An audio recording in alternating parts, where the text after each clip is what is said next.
ஃபைனலாக guys Superman release ஆகிடுச்சு. And இந்த படத்தோட ரிவ்யூ கிடையாது, இது ஒரு எக்ஸ்டெண்டட் டிஸ்கஷனாக தான் இருக்க போகுது. ஸோ நிறைய ஸ்பாய்லர்ஸை நம்ம டிஸ்கஸ் பண்ண போகிறோம், நிறைய விஷயங்களை நம்ம ஓப்பனாகவே பேச போகிறோம். ஸோ யாராவது இன்னும் படம் பார்க்கலன்னா ப்ளீஸ் போய் செக் பண்ணி பாருங்கள். If you are DC fan, நீங்கள் மார்வல் ஃபேனாக இருந்தால் கூட போய் கண்டிப்பாக செக் பண்ணி பார்க்கலாம். ரொம்பவே நல்லா தான் இருக்குது இந்த படம். ஸோ வாங்க வீடியோக்குள்ளே போகலாம். ஓவராலாக படம் ஒரு ஃபன் வாட்ச் தான் கைஸ். எந்த வகையான பெரிய குறைகளும் கிடையாது. சில பல மேஜர் மைனஸ் பாயிண்ட்ஸ் இருக்குது. பட் அதை தவிர்த்துட்டு இங்கே பார்த்தீங்கன்னா இந்த படம் ஒரு நல்ல வாட்ச் தான். கண்டிப்பாக நீங்கள் செக் அவுட் பண்ணி பார்க்கணும். நீங்கள் ஒரு டிசி ஃபேனாக இருந்தீங்கன்னா கண்டிப்பாக அந்த படத்தை நீங்கள் செக் அவுட் பண்ணியே ஆகணும்.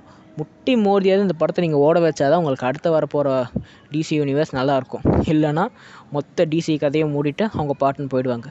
அண்ட் மார்வல் ஃபேன்ஸாக இருந்தீங்கனாலும் நீங்கள் மறக்காமல் இந்த படத்தை செக் பண்ணி பாருங்கள். It's a real nice movie. So இந்த படத்தோட ஒரு மேஜர் ப்ளஸ் பாயிண்ட் என்னென்னா, இந்த படம் ஒரு காமிக் புக் பார்க்குற மாதிரியே இருக்குது. அதாவது நம்ம ஒரு படம் பார்க்குற மாதிரி கிடையாது, ஒரு காமிக் புக் ஒரு லைவ் ஆக்ஷனை பார்த்து எப்படி இருக்குமோ அந்த மாதிரி இருக்குது.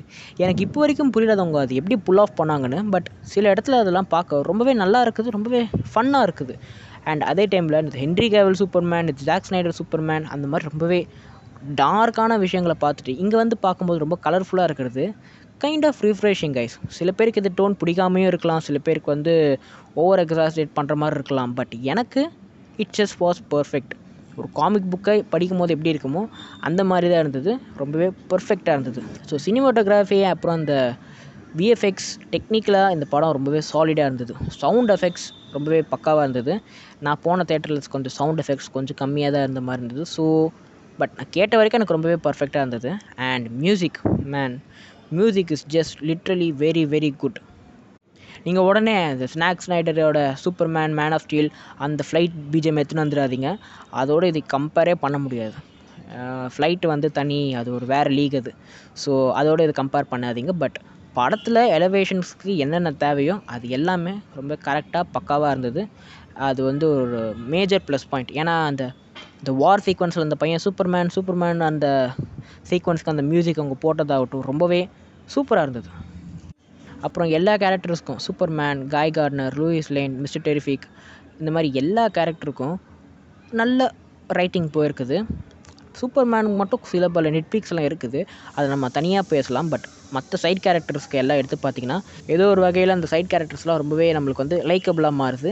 இது அந்த படத்தோட ஒரு மேஜர் ப்ளஸ் பாயிண்ட். ஏன்னா இப்போ வர நிறைய படத்துலலாம் சைட் கேரக்டர்ஸ் அப்படியே ஒதுக்கி வச்சுட்டு மெயின் கேரக்டர் மேலே தான் ஃபோக்கஸ் பண்ணுவாங்க. ஆனால் இந்த படத்தில் மெயின் கேரக்டரை கொஞ்சம் சைடாக தள்ளி வச்சுட்டு சைட் கேரக்டர்ஸ் மேலே நிறைய ஃபோக்கஸ் போயிருக்குது. முக்கியமாக மிஸ்டர் டெரிஃபிக்கை ரொம்பவே பயங்கரமாக காமிச்சிருக்காங்க. சோலோ ப்ராஜெக்ட் கொடுப்பாங்களான்னு தெரியல. பட் இந்த படத்தில் மிஸ்டர் டெரிஃபிக்கு ஒரு ரொம்பவே மேஜர் ப்ளஸ் பாயிண்ட்டாகவும் இருக்கிறாரு. அது நல்லா இருக்குது, ரொம்பவே நல்லா இருக்குது. அதே மாதிரி காய் கார்னர் கேரக்டர் கூட காமிக் புக்குக்கு ரொம்ப அக்யூரேட்டாக இருக்குது. அண்டு அவர் தான் முக்கியமான ஜோக்ஸ்லாம் பண்ணுறாரு. அவர் பண்ணுற ஜோக்ஸ்க்கு தான் லைட்டாக சிரிப்புலாம் வருது. மற்றபடி ஜோக்ஸ் இந்த படத்தில் பெருசாக எனக்கு ஒர்க் அவுட் ஆகலை. Guy Gardner jokes are nice. Hawkgirl கண்டிப்பாக வேஸ்ட் பண்ணிட்டாங்கன்னு தான் சொல்லணும். பெரிய இம்பேக்டும் இல்லை, பெரிய ஒன்றும் இல்லை. ஹாக் கேர்ள் அவ்வளோதான், பெருசாக பேச வேண்டாம். அண்ட் லூயிஸ் லேனுக்கு ஒரு நல்ல ரைட்டிங் போயிருக்குது. லூயிஸ் லேனுக்கு சூப்பர்மேனோட கேர்ள் ஃப்ரெண்டாக மட்டும் காமிக்காமல் ஒரு ஜேர்னலிஸ்ட், ஒரு பிரேவ் உமன்ற மாதிரி காமிச்சிருப்பாங்க. அது என்னை கேட்டால் ரொம்பவே நல்லா இருந்தது. இந்த ஜாக் ஸ்னைடர் வெர்ஷன் ஆஃப் சூப்பர்மேனில் வெறும் சூப்பர்மேன் கேர்ள் ஃப்ரெண்ட் மாதிரி தான் இருக்கும். பட் இதில் லூயிஸ் லேன் ஒரு ரொம்ப பயங்கரமான ஜேர்னலிஸ்ட்ன்ற மாதிரி காமிச்சிருப்பாங்க. அவங்ககிட்ட இன்டர்வியூ எடுக்க வந்தவங்க யாராக இருந்தாலும் அவங்க பாரபட்சமே பார்க்க மாட்டாங்கன்ற மாதிரியான ஒரு கேரக்டரை காமிச்சிருப்பாங்க. அப்புறம் லூயிஸ் லேன் அந்த விஷயங்களை ட்ரைவ் பண்ணுறதாகட்டும், அந்த மிஷனை, அப்புறம் சூப்பர்மேனுக்காக போகிறதாகட்டும், புலம்புறதாகட்டும், எல்லாமே அந்த ஆக்டர்ஸ் நல்லா புல் ஆஃப் பண்ணியிருப்பாங்க. அது இந்த படத்தோட இன்னொரு மேஜர் முக்கியமான ப்ளஸ் பாயிண்ட். அப்புறம் எல்லா சைட் கேரக்டர்ஸை எடுத்துக்கலாம். அப்புறம் முக்கியமாக main villain Lex Luthor play பண்ணார். Literally he's just so awesome.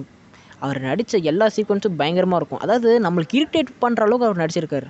என்னடா அவன் ஓவராக பண்ணுகிறான், டேய் அவன் தலையை யாரை பிடிச்சி கொட்டுங்கடான்ற சொல்கிற அளவுக்கு நம்மளுக்கு ஒரு இரிட்டேட்டிங் பர்ஃபார்மன்ஸ் கொடுத்துருப்பாரு. அது ரொம்ப நல்லா இருந்தது. அது ரொம்ப தேவைப்பட்டது. ஒரு வேளை அந்த பர்ஃபார்மன்ஸ் அந்தளவுக்கு எக்ஸாஸ்டேட் இல்லைன்னா நல்லா இருந்திருக்குமான்னு தெரியல. பட் அவர் அந்த ரொம்ப வெறி பிடிச்ச மாதிரி ப்ளே பண்ணுற எல்லா சீக்வன்ஸுமே எனக்கு பர்ஃபெக்டாக இருந்தது. சில பேருக்கு அது ரொம்ப ஓவராக தெரியலாம். பட் எனக்கு நல்லா இருந்தது. அதே டைமில் ஆனால் அந்த வில்லன் கேரக்டர் மேலே ஒரு சின்ன மைனஸ் இருக்குது. அது நம்ம அப்புறமா டிஸ்கஸ் பண்ணுவோம். பட் லெக்ஸ் லூத்ராக ப்ளே பண்ண அந்த character was so amazing. VFX பற்றி பேசியே ஆகணும். விஎஃப்எக்ஸில் எனக்கு எந்த குறையுமே தெரியல. அப்புறம் அந்த ஷிப்ஸ் ஆகட்டும், அந்த பில்டிங்ஸ் ஆகட்டும், நிறைய விஷயங்கள் அவங்க வந்து ப்ராக்டிக்கலாக புல் ஆஃப் பண்ணாங்களான்னு தெரியல. பட் ரொம்ப ஆத்தென்டிக்காக இருக்குது. அப்புறம் முக்கியமாக சூப்பர்மேன் ஃப்ளைட். போன சூப்பர்மேன், அதாவது ஹென்ரி கேவில் சூப்பர்மேனை பார்த்தீங்கன்னா ரொம்ப ஸ்டெடியாக பார்ப்பார், நல்லாயிருக்கும். அந்த அளவுக்கு அது வந்துதான்னு கேட்டிங்கன்னா எஸ், கண்டிப்பாக வந்தது. நிறைய முக்கியமான சீக்வன்ஸில் அவர் பார்க்குற இடம்லாம் ரொம்பவே நல்லா இருந்தது. ட்ரெய்லரில் நம்ம எல்லோரும் அந்த விஎஃப்எக்ஸை பார்த்து கலாச்சி இருப்போம். பட் படத்தில் எனக்கு கேட்ட விஎஃப்எக்ஸில் அவங்க எந்த ஒரு குறையும் வைக்கலை. ரொம்பவே கிளியராக பண்ணியிருப்பாங்க. ரொம்ப ஆத்தென்டிக்காக இருந்தது சில இடங்கள்லாம். முக்கியமாக அந்த 2 ராஃப்ட் பிரியிற இடம்லாம் ரொம்பவே நல்லா இருந்தது. அண்டு அவங்க ரொம்ப அழகாக புல் ஆஃப் பண்ணியிருப்பாங்க. ட்ரெய்லரில் காமிச்ச மாதிரி மோசமான விஎஃப்எக்ஸ் ஷாட்ஸ்லாம் பெருசாக இல்லை. So it's nice. Screen play சில இடத்துல உங்களுக்கு வந்து லேகாக தெரியலாம். அது வந்து தப்புன்னு சொல்ல முடியாது. சில இடத்துல கண்டிப்பாக யாராவது லேகை ஃபீல் பண்ணுவீங்க ஃபஸ்ட் ஆஃபில். பட் எனக்கு பெருசாக லேகுன்ற மாதிரி எங்கேயும் ஃபீல் ஆகலை. ஒரு இடத்துல மட்டும் கொஞ்சம், அதாவது அந்த சூப்பர்மேனும் லூயிஸும் இன்டர்வியூ எடுக்கிற அந்த சீக்வன்ஸ் மட்டும் லைட்டாக எனக்கு வந்து என்னடா பேசினே இருக்கிறாங்கன்ற மாதிரி தோணுச்சு. பட் ஓவரால் எனக்கு ஸ்க்ரீன் ப்ளே பேசிங்லேயும் எந்த இடத்துலையும் வந்து எனக்கு லேகுன்ற ஃபீலிங்கே வரல. ரொம்பவே நல்லா இருந்தது. இந்த படத்தோட ஒரு மேஜர் ப்ளஸ் பாயிண்ட்டை நான் என்ன சொல்வேன்னா, எல்லா கேரக்டர்ஸுமே வந்து நம்மளுக்கு ஆல்ரெடி பரிச்சயமான மாதிரியான ஒரு எஃபெக்டை கொடுத்தது தான். ஏன்னா சூப்பர்மேன் கேரக்டர் எல்லாருக்கும் தெரியும். பட் இந்த Guy Gardner, Hawkgirl, Mister Terrific, Lois Lane, Lex Luthor, இந்த கேரக்டர்ஸ் எல்லாமே முக்கால்வாசியான ஜென்ரல் ஆடியன்ஸுக்கு புதுசு தான். பட் யார் பார்த்தாலும் ஈஸியாக கண்டுபிடிச்சிக்கிற மாதிரி, யார் பார்த்தாலும் ஈஸியாக புரிஞ்சுக்கிற மாதிரியான ஒரு டைப் ஆஃப் ப்ளே பண்ணியிருப்பாங்க. அது ரொம்பவே நல்லா இருந்தது. ட்விஸ்ட் அண்ட் டர்ன்ஸ் சில இடத்துல இருந்தது. அது எனக்கு பெருசாக ஃபீல் ஆகலை. பிகாஸ் காமிக்ஸ் படிக்கிறவங்க, அப்புறம் நிறைய வீடியோஸ் பார்க்குறவங்களுக்குலாம் நீங்கள் ஆல்ரெடி கண்டுபிடிச்சிட்ருப்பீங்க. பட் ஜென்ரல் ஆடியன்ஸ்க்கு அது வந்து ஒரு பயங்கரமான ட்விஸ்ட்டாக அமைஞ்சிருக்கலாம். நல்லா இருந்தது. இந்த டபுள் ஆக்ஷனாக காமிச்சது ரொம்பவே நல்லா தான் இருந்தது. எந்த இடத்துலையுமே வந்து ஒரு பிசிறு தட்டின மாதிரி தெரியல. பட் அந்த க்ளோன் வெர்ஷனை கொஞ்சம் ரகடாக காமிச்சிருக்கலாம். ஏன்னா 2 பேரும் பார்க்க ஒரே மாதிரி தான் இருக்கிறாங்க. கொஞ்சம் இன்னும் அது க்ளோன் இல்லை, இன்னும் கொஞ்சம் வித்தியாசமாக காமிச்சிருந்தா நல்லா இருந்திருக்கும். பட் ஓவராலாக ரொம்பவே நல்லா தான் இருந்தது.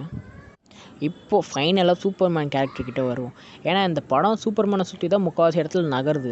ஆனால் அந்த சூப்பர்மேன் கேரக்டருக்கு ஒரு ஒரு நல்ல ரேட்டிங் போச்சா அப்படின்னு கேட்டால் எல்லாருமே வந்து கொஞ்சம் டவுட் போடுவோம். ஏன்னா இந்த கேரக்டர் வந்து ரொம்பவே படம் ஃபுல்லாக ஒரே மாதிரி தான் இருக்குது. எந்த இடத்துலையும் ஹை அண்ட் லோ அந்த மாதிரி எதுவும் கிடையாது. ஒரு இடத்துல அடி வாங்கின்னு இருக்குது, இன்னொரு இடத்துல அடி வாங்குது, கடைசியிலையும் அடி வாங்குது. இந்த மாதிரி தான் அந்த சூப்பர்மேன் கேரக்டரை வந்து அவங்க காமிச்சிருப்பாங்க. இது ஃப்யூச்சர் டேர்ம்ஸ்க்கு வேணால் ப்ளஸ்ஸாக இருக்கலாம். அதாவது இங்கே அடி வாங்கின சூப்பர்மேன் வந்து இந்த ஃபேஸ் முடிகிற நேரத்தில் வந்து ஒரு காட்லைக் கேரக்டராக மாறும்போது நல்லாயிருக்கும். ஆனால் இந்த படத்தில் அது ரொம்பவே ஆஃப் புட்டிங்காக தான் இருந்தது. ஏன்னா படத்தோட ஸ்டார்டிங்லேயே அடி வாங்கி படுத்த சூப்பர்மேன் படத்தோட எண்ட்லேயும் செம்மடி வாங்குறாரு. அவ்வளோதான், வேறு ஒன்றும் கிடையாது. அவர் வந்து ரொம்பவே அடி வாங்குகிற சூப்பர்மேனாக தான் ப்ரொஜெக்ட் பண்ணியிருப்பாங்க. அது இந்த படத்துக்கு வந்து செட் ஆகலைனாலும் ஃப்யூச்சர் டேர்ம்ஸ்க்கு அது உதவும், கண்டிப்பாக சொல்ல முடியுது. அண்டு இந்த கலர் எக்ஸாசரேஷன் வந்து சில பேருக்கு நிறைய பிடிக்கல லிட்ரலி. ஏன்னா வந்து ரொம்ப கலர்ஃபுல்லாக இருக்குதுன்னு சில பேர் சொல்லியிருந்தாங்க என் ஃப்ரெண்ட்ஸ் கேங்கில். அண்டு அது லைட்டாக உண்மை தான், சில இடத்துலலாம் ரொம்ப கலர்ஃபுல்லாக இருக்குது. But it has no problem with me. எனக்கு அது வந்து பர்ஃபெக்டாக தான் இருந்தது.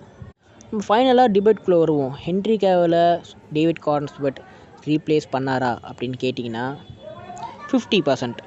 ஏன்னா ஹென்ரி கேவிலோட ஒரு சூப்பர்மேன் போர்ட்ரேலும் இந்த சூப்பர்மேனோட போர்ட்ரேலும் சுத்தமாக சம்மந்தமே இல்லாத மாதிரி தான் இருக்குது. ஏன்னா Henry Cavill is literally a god like Superman. எந்த ஒரு சீனை எடுத்துக்கிட்டிங்கனாலும் ஹென்ரி கேவிலோட சூப்பர்மேன் மூவியில் ரொம்பவே ஒரு மாதிரி கூஸ் பம்ப்ஸ் வர மாதிரி தான் இருக்கும். லிட்ரலி அவர் வந்து அந்த சன்கிட்ட போய் சார்ஜ் எடுத்துக்கிறதாகட்டும், நாட் இம்ப்ரெஸ்டுன்னு சொல்கிறதாகட்டும், அவரோட ஃபர்ஸ்ட் ஃப்ளைட் ஆகட்டும், எல்லா சீக்வன்ஸுமே பயங்கர காட் லைக் பீயிங் மாதிரி தான் போர்ட்ரே பண்ணியிருப்பார். அதே டைமில் ரொம்பவே எமோஷன்லெஸ்ஸான சூப்பர்மேன் மாதிரி தான் இருப்பார். அதாவது நீங்கள் ஜஸ்டிஸ் லீக்ஸாக எடுத்திங்கன்னா பெருசாக சிரிச்சிருக்கவே மாட்டார். எனக்கு சிரித்த சீக்வன்ஸே பெருசாக ஞாபகம் இல்லை. அந்த மாதிரி தான் இருப்பார் சூப்பர்மேன். ஆனால் இந்த சூப்பர்மேன் வந்து ரொம்பவே ஜோக் போட்டுன்னு ஜாலியாக சுற்றுற ஒரு சூப்பர்மேனாக காமிச்சிருப்பாங்க. அஃப்கோர்ஸ் சில இடத்துலலாம் பார்த்தா கூஸ் பம்ப்ஸ் வருது. ஆனால் ஹென்ரி கேவில் அளவுக்கு வரல. இது வந்து ஒரு நிதர்சனமான உண்மை. ஒரு 50% போர்ட்ரேட் பண்ணியிருப்பார். அதாவது இவர் பார்த்தா சூப்பர்மேன் ஓகே அப்படின்னு சொல்கிற மாதிரி தான் இருக்கே தவிர, ஹென்ரி கேவிலை பார்த்து இவர் தாண்டா சூப்பர்மேன் சொல்கிறோம் பார்த்தீங்களா, அந்த அளவுக்கு டேவிட் கார்ன்ஸ்வெட் இன்னும் வரல. மேபி ஒரு 2-3 மூவிஸ் கழிச்சு வரும்னு நினைக்கிறேன். பட் ஓவராலாக பார்த்தீங்கன்னா Corenswet did a good role of portraying Superman. But still நம்ம ஹென்ரி கேவில் மிஸ் பண்ணுற மாதிரி தான் இருக்குது. He's literally the best Superman ever. அப்புறம் படத்தில் ஒரு முக்கியமான நெகட்டிவ் பாயிண்ட்ஸ் வந்து கொஞ்சம் காம்ப்ளெக்ஸான ஸ்கிரிப்ட் தான். ஏன்னா சில ஜென்ரல் ஆடியன்ஸ் வந்து என்னென்னமோ நடக்குது, திடீர்னு இதுக்குள்ளேயே போகிறாங்க, திடீர்னு பாக்கெட் டைமென்ஷனுக்குள்ளே போகிறாங்க, திடீர்னு உலகம் வெடியுது, திடீர்னு வார் நடக்குது அப்படின்னால திடீர் நடக்கிறனால சில பேருக்கு அதை வந்து கனெக்ட் ஆக முடியல. கனெக்ட் ஆகி பார்த்தவங்களுக்குலாம் வந்து ஓகே படம் ஒரு ஃப்ளோவில் போகுதுன்ற மாதிரி ஃப்ளோ கேட்ச் பண்ணிக்கிட்டாங்க.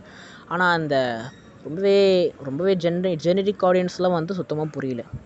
அண்டு குழந்தைங்களுக்காக எடுத்தப்பட்ட படம் அப்படின்னு சொல்லிட்டு சில பேர் சொல்கிறாங்க. சில பேர் வந்து டீனேஜர்ஸ்க்காக எடுக்கப்பட்டோன்னு சொல்கிறாங்க. லிட்ரலி பார்த்தீங்கன்னா டோன் வந்து ஒரு மாதிரி சைல்டிஷாக இருந்தாலும் கதை டீனேஜர்ஸ் மாதிரி தான் இருக்குது. ஸோ வந்து இந்த சைல்டிஷ் டோன் பிடிக்காதவங்களுக்கெல்லாம் வந்து இந்த படம் வந்து பெருசாக கனெக்ட் ஆகாது கண்டிப்பாக. I hope. அப்புறம் இந்த படத்தில் ஜாக் ஸ்னைடர் ஃபேன்ஸை கலாய்க்கிற மாதிரியான ஒரு சீக்வன்ஸ் வந்தது. கண்டிப்பாக எல்லோரும் பார்த்துருப்பீங்க. ஜாக் ஸ்னைடர் ஃபேன்ஸை மங்கின்ட்டாங்க. அண்டு அது ஏன் சொன்னாங்கன்னு இப்போ வரைக்கும் புரியல. அது வந்து தவிர்த்திருக்கலாம். ஓவராலாக பார்த்தீங்கன்னா படம் நல்லா இருந்தது. பட் நான் எக்ஸ்பெக்ட் பண்ணது என்னென்னா கார்டியன்ஸ் 3, கார்டியன்ஸ் 1 அந்தளவுக்கு வரும்னு நினச்சேன். But this movie is good but not that good. கண்டிப்பாக நீங்கள் தேட்டரில் செக் அவுட் பண்ண வேண்டிய ஒரு மூவி தான். ஆனால் வந்து பெரிய எமோஷ்னல் சீக்வன்ஸ்லாம் எதுவும் இல்லாமல் ஜஸ்ட் ஃபன் வாட்ச் மாதிரி தான் ப்ரெசென்ட் பண்ணியிருக்காங்க. அது இப்போதைக்கு வேணால் நல்லாயிருக்கும். பட் ஃப்யூச்சர் டேர்ம்ஸில் எப்படி இருக்கும்னு தெரியல. ஏன்னா ரீவாச்சபிலிட்டி பார்த்தா தான் எனக்கு தெரியும். ஸோ ரீவாட்ச் பண்ணிவிட்டு வேணால் என்னோட டிஸ்கஸ் பண்ணுவோம். நான் பெரிய எமோஷ்னல் சீக்வன்ஸ் நான் ஒன்றுத்தையும் ப்ளே பண்ணலை. மேபி இந்த அப்பாவும் பையனும் பேசுகிற சீக்வன்ஸ் வேணால் நீங்கள் எமோஷ்னல் சீக்வன்ஸாக கன்சிடர் பண்ணலாம். மற்றபடி பெரிய எமோஷ்னலாக அப்படியே நம்மளுக்கு வந்து நெஞ்சை கசக்கிற மாதிரியான எந்த சீக்வன்ஸும் கிடையாது. ரொம்பவே ஜெனரிக்காக தான் போயின்னு. அது குட், ஓகே. அது வந்து பெருசாக பெரிய நெகட்டிவ்லாம் கிடையாது. ஓவராலாக இந்த படம் ஒரு சூப்பரான படம். நீங்கள் கண்டிப்பாக தேட்டரில் போய் செக் அவுட் பண்ணியிருப்பீங்க. பண்ணது உங்களோட தாட்ஸ் அண்ட் வியூஸை கமெண்ட் பண்ணுங்கள். இந்த படத்தோட ரேட்டிங்கை என்னோடய ரேட்டிங் என்னென்னா 10/7.5. ஸோ உங்களோட ரேட்டிங் என்னன்றது நீங்கள் கமெண்ட் பண்ணிட்டு போங்க. நம்ம நாளைக்கு இன்னொரு வீடியோவில் சந்திக்கிற வரைக்கும் tata, bye bye, see you, take care.